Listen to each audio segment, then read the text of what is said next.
From Wish TV and the All Indiana Podcast Network, this is the News 8 Daily 8 Podcast, a Wish TV News 8 update. Hey, this is Hannah Mordeau, and this is your News 8 Daily for Thursday, July 30th. We're almost at the end of the month, and we have really comfortable weather outside. In the 60s to start the day yet again, but expect things to warm up to about 85 degrees and to have sunny skies all around. Your day moves fast. Your news should too. That's why there's a new and improved Wish TV app, bringing you more local news, breaking alerts, live streaming, weather forecast, radar, and Indiana sports, all in one place. Customize your news feed to see the stories that matter most to you and get the information you need when you need it. Download the new and improved Wish TV app today on iOS or Android and take News 8 with you everywhere. Happening today in Randolph County, the community will honor the Lynn Town Marshal killed in the line of duty with a vigil at the high school baseball field. Brad Fisher died yesterday after a suspect hit him with a stolen car during a chase. State police say Fisher was trying to deploy stop sticks when 34-year-old Macy Atkinson hit him head-on in a stolen van. Troopers say Atkinson veered off the road and hit another truck. She's now in state police custody. Online court records show police issued a warrant for her arrest on Tuesday. She has multiple pending charges, including resisting arrest and operating a vehicle while under the influence. The Lynn Police Department is made up of 2 full-time officers, including Fisher, as well as 4 reserve officers. State police say they will be assisting with calls as they work through the situation. I'm praying for Marshal Fisher, for his family, everyone in the town of Lynn, Indiana, and Randolph County. What a devastating loss, tragic loss. May he rest in peace, and may we always remember the sacrifice that all of our men and women in law enforcement make when they keep us safe. That was Indiana Senator Jim Banks before giving a floor speech in the Senate yesterday. We're hearing from multiple state leaders since Fisher's death. Senator Todd Young also expressed his sadness. In a post, he said, "So sorry to learn this news. Lynn Town Marshal Fisher made the ultimate sacrifice for his community. My deepest condolences to his family and friends. We will not forget his decades of service." Indiana Representative Jefferson Shreve said, "My prayers are with Marshal Brad Fisher's family, friends, and fellow officers following his tragic death in the line of duty. We are grateful for his service and sacrifice to protect his community." And Indiana Attorney General Todd Rokita posted on social media saying, "Devastating news from Lynn. Our thoughts and prayers are with Town Marshal Bradley Fisher's family, friends, colleagues, and the communities of Lynn and Randolph County during this difficult time. Rest in peace, Marshal Fisher. Your more than 25 years of protecting the people of Indiana and the ultimate sacrifice you made while doing so will never be forgotten." The Lynn community is also remembering Fisher as a public servant who wore many hats in the town. In addition to wearing the badge in Lynn for 27 years, Fisher also acted as a fire captain, a steward in the town's roads, and a baseball umpire. One man we spoke with says Fisher even helped find his son when he got lost. So Brad found him down there and stuff and brought him home and talked to us, make sure he was going to be fine and everything. And of course, we definitely appreciate it and thank him a lot for that. He's going to be missed. His people don't know what we lost. Fisher leaves behind a wife and 2 children. On behalf of his family, the Randolph Southern School Corporation is holding a vigil in his honor tonight. It's happening on the baseball diamond in Lynn at 7:30. Also happening today, the Yorktown community is set to honor an Indiana native boxer hit and killed in Texas in a bicycle crash. A celebration of life will be held at Yorktown Middle School to remember 26-year-old Hannah Rapp. It's happening from 6 to 7 this evening, with a visitation with her family happening beforehand from 3 to 6 p.m. Her obituary says visitors are encouraged to wear Crocs and bright colors to represent Rapp's schools, Yorktown High School, Purdue University, and Texas A&M, where she worked. Boxing club shirts or lime green, one of Rapp's signature colors, are also encouraged there this evening. In Anderson, a judge has sentenced a 15-year-old to 100 years in prison for murder, and his 19-year-old co-defendant is scheduled to be sentenced today. Police say Jomaze Larry shot and killed 26-year-old Dayla Swain. It happened last year on South Madison Avenue near West 14th Street. Larry was found guilty following a joint trial with his co-defendant, Rashawn Samuels. He will be in court today and is facing a maximum sentence of 176 years. A man in a wheelchair in Hagerstown is asking why the U.S. Postal Service won't make his local post office handicap accessible.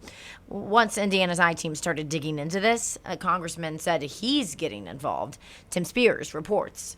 For Ed Bell, the first step to deliver a package can be too much to overcome. 4 inches might as well be 40 feet. He was paralyzed in 1982. Ever since, if he wants to pick up or deliver mail at the Hagerstown post office, he needs to call someone outside. Our hours are Monday through Friday. Or ask someone walking by. Excuse me, are you going to the post office? Because there's no wheelchair access. People like me can't get in. We can allow people to come in the front door, except people like you. People in wheelchairs, parents pushing strollers, or seniors who struggle with steps have the option to use this freight lift to get inside.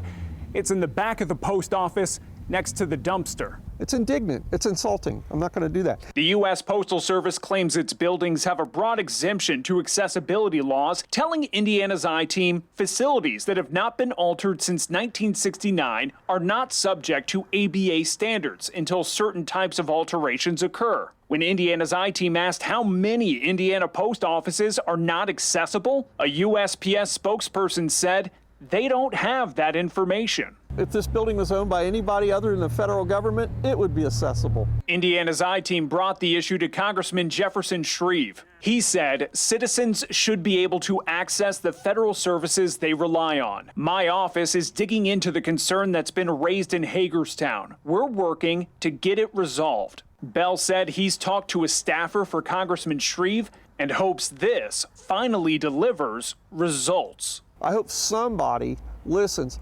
In 2024, it took a federal lawsuit for the USPS to install a ramp at the Shelbyville post office. Ed Bell told me he doesn't feel like he should have to go to court to get access. Reporting in Hagerstown, Tim Spears, Indiana's I-Team.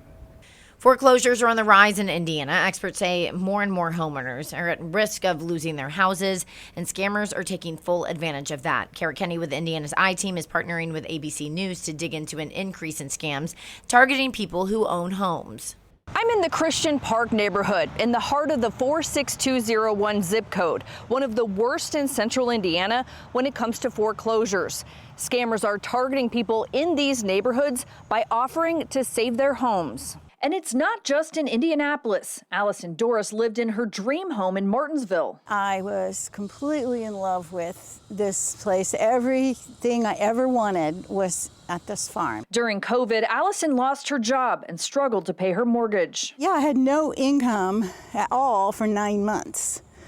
And I don't know how many people plan for 9 months of no income, but I unfortunately did not do that. She got a phone call with threats of foreclosure. They gave her a number to call for a company that would help save her house. I was in danger of losing my house. Allison ended up losing $9,000 to a mortgage relief scam. I'm embarrassed. I feel like I should have known better. I was scared and just didn't want to lose my house. These scams can happen anywhere, but scammers are targeting areas hardest hit with foreclosures. An ABC News analysis ranked Indiana 5th worst in the country for foreclosures. Our state averaged 3 per 1,000 homes from 2020 to 2025. The top 10 worst zip codes are all in Marion County. It's not just density, there's something else going on within these neighborhoods. Mark Nichols is senior manager of data journalism at ABC News. He found 6 of the top 10 zip codes have mostly non-white residents. What we've found is a lot of these neighborhoods are being gentrified. Gentrification is when higher income people move into traditionally marginalized neighborhoods. Gentrification can fuel foreclosures by driving up home values and property taxes, which increases financial pressure on low income homeowners. It is systemic, and it kind of plays out and to the misfortune of, in many cases, of those who are longtime residents of that neighborhood. Scammers know what's going on, and that's why they're offering up mortgage relief services. The Indiana Attorney General's office issued a warning that you could end up losing your home. It's important for people to realize that when there's a foreclosure filing, that's actually public record. And so a scammer can get that information very easily and target those homeowners with direct mailings or even try to get their other contact information to reach them. While many other scams originate in foreign countries, Chase Holler at the AG's office says this one often comes from in-state. They may ask you for a fee up front or request you to transfer your title to them. Ultimately, you could lose title to your house, which is obviously a big deal. For most people, that's their most significant financial asset that they have. Prentice Cox is a law school professor at the University of Minnesota. I can help you save your home is very powerful for people who are in distress. He calls this foreclosure equity stripping. You get a lot more people in foreclosure that also have equity in their home, and that creates a ready-made market for the people who want to strip that equity away and take it for themselves. What's your advice to other people? Well, do your research. Allison Doris did not lose her home to the scammers. She filed a complaint with the Attorney General, but never did get her $9,000 back. The Indiana Attorney General's office has taken enforcement actions against several bad actors in Marion and in Floyd counties. In one case, they were able to get the title back to the original homeowner. I'm Kara Kenny with Indiana's I-Team. State funding cuts have hit Indiana Historical Society with layoffs and restructuring. The organization has fired 11 employees and eliminated several programs, including National History Day. For the past 25 years, the Historical Society has supported students in 4th through 12th grades with a history competition. The program's executive director says the decision to cut it could impact around 5,000 Indiana students who participate each year. One of those former students tells us it's heartbreaking to see the program cut. Opportunities to explore history outside of school are kind of sparse in Indiana. So compared to other states, like we barely have any Model UN set up. It's pretty much just your local history club if you have one, and that's about it for extracurricular history opportunities. So having NHG was such a strong pillar for students to explore that a little more deeply. And then it's also great to make connections with other people who are passionate about history. Even though the program has been eliminated, historical advocates say they will continue to fight to bring it back. Now to the war in Iran. U.S. Central Command says it has launched a new round of strikes. Iranian state media says explosions were reported in several southern portions of the country. The attacks come as Jordan says it shot down 5 Iranian missiles aimed at a U.S. airbase on Tuesday night. Experts are watching Wall Street closely this morning after the Dow fell more than 1,000 points yesterday. Reed Binion reports. Stocks tumbled on Wall Street Wednesday after the Federal Reserve left interest rates unchanged. All 3 major indexes fell sharply. The Dow Jones Industrial plunged more than 1,100 points, making Wednesday its worst day in more than a year. Certainly the market is reacting in a very strong way. Aside from the 3 major indexes, the reaction in the bond market also signaled concerns among investors. This is what determines rates, not the Fed, not stocks, the bond market. Wednesday's developments will have a real-world impact right now. Expect those mortgage rates to tick higher. This is the market saying we're worried about inflation. Federal Reserve Chairman Kevin Warsh addressed that concern in remarks Wednesday. Inflation remains elevated relative to the committee's 2% goal. You've heard this before, but we will deliver price stability. But Warsh may not have given enough details on how he plans to do that. We didn't hear much from the new Fed chair, who is supposed to settle the markets down and explain what's going on. Without the explanation, this is the reaction you're seeing. President Trump standing by his recently confirmed Fed chairman. Kevin's got a board. He's fantastic. I know he'd love to see lower interest rates, but he's got a board, and it's a political board. I'm Reed Binion for Wish TV and WishTV.com. Happening today, Gen Con kicks off at the Convention Center downtown. Gen Con is one of the longest-running gaming conventions in North America. Organizers say it attracts tens of thousands of people from around the world for the best 4 days in gaming. Opening ceremony is at 9 this morning. The Colts kick off the second day of training camp today, and all eyes are on quarterback Daniel Jones. He returned to the field yesterday. Angela Morian has a full recap. Daniel Jones is back like he never even left. All eyes were on the Colts starting quarterback for day one of training camp, as he was a full participant in practice for the first time since tearing his Achilles in December. I mean, it definitely was a goal of mine to be back for the first day of training camp. So, there's some satisfaction in that and being back.